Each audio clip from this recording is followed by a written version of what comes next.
Good morning, class. Dear students, today we are going to discuss that is a new topic, velocity. In the previous lecture, we have discussed about uniform and non-uniform motions, and then after that, speeds with their numericals. And in that perspective, I also send you the numericals of the speeds in the form of homeworks.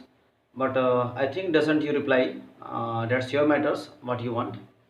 सो मैं आपसे ये कह रहा हूँ कि मैंने आपसे numericals के फॉर्म में कुछ चीज़ें भी भेजी थी, स्पीड्स के जो ऊपर डिपेंडेंट थी। और लेकिन मेनी ऑफ देम मैक्सिमम लोग आप जैसे ऑनलाइन के फॉर्म में आप पढ़ रहे हैं तो उसका कोई मतलब जैसे नज़र नहीं आ रहा, उसका जो रिस्पॉन्स है ऐसा कुछ दिख नहीं रहा है। सो डेट्स योर केसेस है, जैसा भी आप चाहें जिस भी तरीके से। बट याद रखिएगा ये लॉकडाउन पढ़ने वालों के लिए सबसे क्रूशियल पीरियड है, सबसे बेस्ट टाइम है।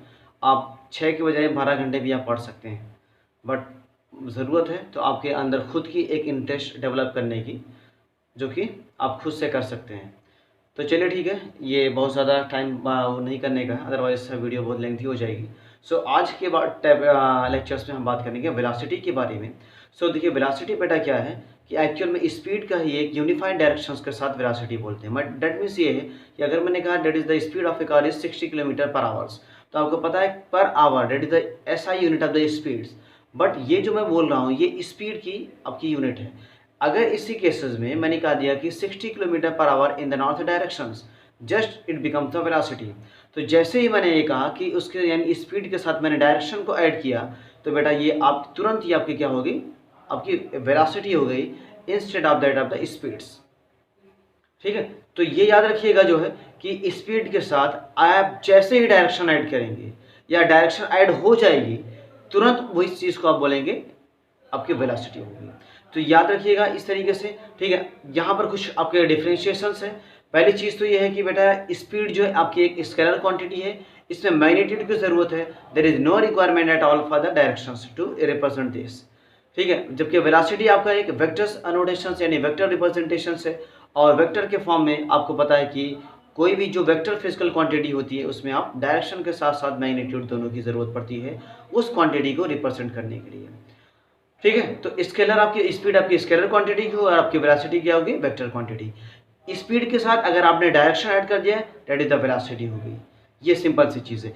आपकी एसआई यूनिट की अगर आप बात करेंगे तो बेटा दोनों सेम है, किलोमीटर पर आवर्स है, सेंटीमीटर्स सेकेंड पर सेकेंड है डेट्स ऑल, या metre per second that's all है। ये तो आपकी एसआई यूनिट क्या है, मीटर पर सेकेंड है in the case of speed as well as the velocity.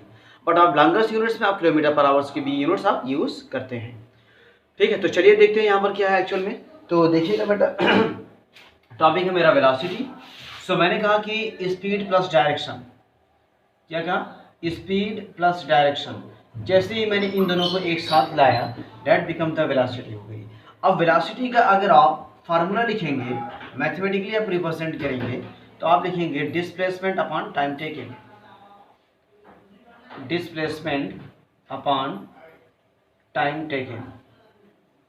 ठीक है, सो याद रखिएगा डिस्प्लेसमेंट अपॉन टाइम टेकन के फॉर्म में जो है आप देखेंगे कि वहां पर स्पीड वाले केसेस में आपका था speed is equal to distance upon time taken, but here is the velocity is equal to displacement upon time taken.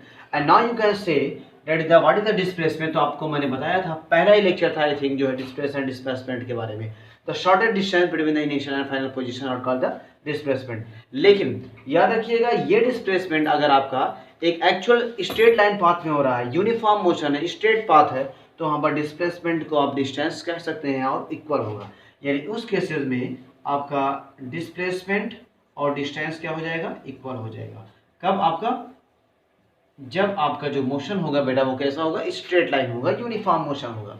ठीक है, अगर रेक्टिलिनियर मोशन है that is the motion in straight line है, तो आपका डिस्प्लेसमेंट के बराबर डिस्टेंस हो जाएगा।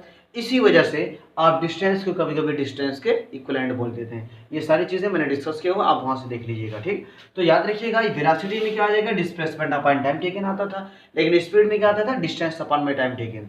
ये दोनों अगर स्ट्रेट आपका लाइन मोशन है, स्ट्रेट मोशन है, तो आपका डिस्प्लेसमेंट इक्वल टू डिस्टेंस हो जाएगा।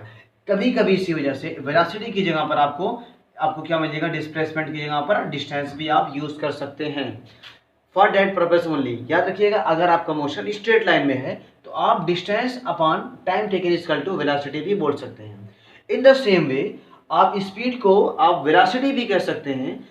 कुछ बहुत से नॉर्मल केसेस में क्या आप कभी ये देखते हैं, आप बोलते हैं, आपको देखिए लिखा हुआ रहता होगा बहुत से साइन बोर्ड्स वगैरह पर कि वेलोसिटी जो है, वेलोसिटी तो क्वेश्चन में भी लिखा रहता है, ठीक है। आप न्यूमेरिकल सॉल्व करेंगे, आप देखेंगे मैक्सिमम क्वेश्चंस में आपको लिखा होगा the velocity of a car is 60 kilometre per hour, but direction uniform आपको स्पेसिफाइड नहीं होती है, डायरेक्शन गिवन नहीं होती है, लेकिन वहां पर वो एज्यूम कर लिया जाता है कि अगर वेलोसिटी है तो उसके साथ डायरेक्शन जरूर है।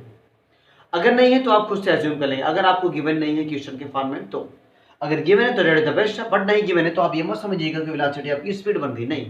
आपको वो इतना वो अंडरस्टूड उतना होता है कि ये चीज़ें अगर वेलोसिटी लिखी है 40 किलोमीटर पर आवर, तो याद रखिएगा 40 किलोमीटर पर आवर, तो आप इसे वेलोसिटी कह सकते हैं। यहाँ पर डायरेक्शन एज्यूम है, आप खुद से मान लेंगे अगर ये वेलोसिटी लिखा हुआ तो, अदरवाइज डायरेक्शन गिवन है तो बेस्ट है।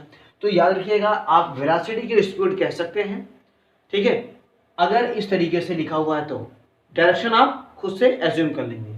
आप डिस्टेंस को डिस्प्लेसमेंट कह सकते हैं अगर आपका मोशन स्ट्रेट लाइन है। तो इस तरीके से आपका बेटा यहाँ से वेलोसिटी का कॉन्सेप्ट हो गया, ठीक। अगर आप बात करते हैं फिर एवरेज वेलोसिटी की, देखिए एवरेज वेलोसिटी की अगर आप बात करें तो सेम वही आपका हो जाएगा कि टोटल डिस्टेंस यानी टोटल डिस्प्लेसमेंट अपन में टोटल टाइम टेकिंग, ठीक है।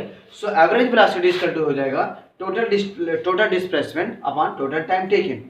अब देखिए डिस्प्लेसमेंट आपका बेटा क्या है, जीरो हो सकता है, ठीक है, लेकिन डिस्टेंस आपकी जीरो नहीं हो सकती। ईच एंड एवरी केसेस में डिस्टेंस कभी भी आपकी जीरो नहीं हो सकती। तो डिस्टेंस अगर जीरो नहीं हो सकती तो इसका मतलब स्पीड आपका जीरो होने के चांसेस बहुत कम होंगे। जैसे ही आपकी ऑब्जेक्ट जो है वो थोड़ा सा 1 मिनट के लिए भी, 1 सेकंड के लिए भी आगे बढ़ गई तो कुछ ना कुछ उसने डिस्टेंस ट्रेवल कर लिया और कुछ ना कुछ उसकी स्पीड हो गई। लेकिन अगर डिस्प्लेसमेंट जीरो हो सकता है, जो कि ऑफकोर्स जीरो होगा, ठीक है, कुछ केसेस में, तो अगर डिस्प्लेसमेंट जीरो हो गया जिसका मतलब वेलोसिटी या फिर एवरेज वेलोसिटी दोनों आपके जीरो हो सकते हैं, ठीक है। ये चीजें क्लियर हुई होंगी। इसके बाद अगर आप बात करेंगे जो है देखिएगा, ठीक है, कि यूनिफॉर्म स्पीड के बारे में, किसके बारे में, यूनिफॉर्म स्पीड के बारे में आपको मैंने बताया था, तो यहाँ पर हो जाएगा यूनिफॉर्म वेलोसिटी के बारे में, ठीक है। इसी यूनिफॉर्म को आप बोलते हैं कांस्टेंट वेलोसिटी। तो याद रखिएगा अगर ऑब्जेक्ट बेटा एक इक्वल इंटरवल ऑफ टाइम में इक्वल डिस्टेंस ट्रेवल कर रही है, अगर कोई ऑब्जेक्ट एक इक्वल इंटरवल ऑफ टाइम में इक्वल डिस्टेंस ट्रेवल कर ले जा रही है, वो इंटरवल कितना भी छोटा या बड़ा हो, तो उस टाइम उस वक्त उस मोशन को बोलेंगे आप the object have the uniform motion and the object have the uniform velocity, that means constant velocity. मैंने आपको बताया था यूनिफॉर्म स्पीड के बारे में कि अगर मान लेते हैं हर 1 सेकंड में कोई ऑब्जेक्ट है जो कि 5 मीटर की स्पीड से जा रही है, यानी 5 मीटर डिस्टेंस ट्रेवल करे, डिस्प्लेसमेंट मान लीजिए, अगले भी 1 सेकंड के बाद जो है ये 5 मीटर जा रही है, अगले भी 1 सेकंड के बाद 5 मीटर जा रही है, तो यहाँ देखिए 2 मीटर अगर मान लेंगे 2 सेकंड के बाद तो ये बेटा 10 मीटर हो जाएगा, और अगर ये 3 सेकंड्स मान लेंगे तो यहाँ पर 15 मीटर हो जाएगा। तो ईच एंड एवरी केसेस में आप देख पा रहे होंगे आपके जो डिस्टेंस ट्रेवल है वो आपका सेम है, आपका टाइम भी सेम है कंज्यूमिंग का। तो इस तरीके से अगर एक equal distance equal interval of time में ट्रेवल हो रही है, आप उस टाइम उस स्पीड को बोलेंगे क्या, आपका यूनिफॉर्म स्पीड या फिर यूनिफॉर्म वेलोसिटी और द कांस्टेंट वेलोसिटी। आप क्या करेंगे, इसी में मीटर पर सेकंड लगा देंगे बस, तो that will become the speed now या फिर वेलोसिटी, क्योंकि दोनों की यूनिट सेम है। तो ये आपका यहाँ से इस तरह आपका तरीका बेटा यूनिफॉर्म वेलोसिटी या फिर एवरेज वेलोसिटी को फाइंड आउट करने का। आप यहाँ से इन चीज़ों को देखिएगा जो है, फिर हम नेक्स्ट उसमें मिलते हैं किसी बाकी कुछ चीज़ें ऐसी कुछ बच नहीं रही हैं, ये चीज़ें मैंने आपको डिस्कस कर ही दिया है, ठीक है। तो फिर हम नेक्स्ट उसमें एक बार मैं चेक कर लेता हूँ, ठीक है। अच्छा एक चीज़ याद रखिएगा कि यहाँ से स्पीड जो आपकी वेलोसिटी है, क्योंकि इस वेलोसिटी बेटा आपकी एक वेक्टर क्वांटिटी है, तो वेक्टर क्वांटिटी में आपके क्या है, आपकी मैग्नीट्यूड एंड डायरेक्शन दोनों का एज्यूम से होता है, यानी वेलोसिटी जो है आपकी कहीं ना कहीं वेक्टर्स एंड मैग्नीट्यूड दोनों की रिक्वायरमेंट होती है। तो वेलोसिटी को चेंज करने के लिए या तो आप स्पीड को चेंज करेंगे या तो फिर डायरेक्शन को या फिर दोनों को आप चेंज करेंगे।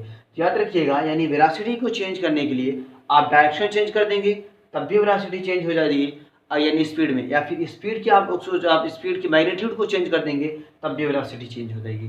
तो ये आई थिंक ये चीज़ें बच रही थी, बाकी ऐसा कुछ है नहीं। आपको बस एक चीज़ याद रखिएगा, अगर स्ट्रेट लाइन मोशन है तो यहाँ पर स्पीड और वेलोसिटी दोनों आपके सेम होंगे, तो average velocity and average velocity भी आपकी यूनिफॉर्म वेलोसिटी भी सेम हो जाएगी। कम जब आप यानी ऑब्जेक्ट आपका जो है यानी मोशन जो है वो कैसा होगा, स्ट्रेट लाइन में होगा। इन दैट केसेस में डिस्प्लेसमेंट और डिस्टेंस बेटा इक्वल होगा।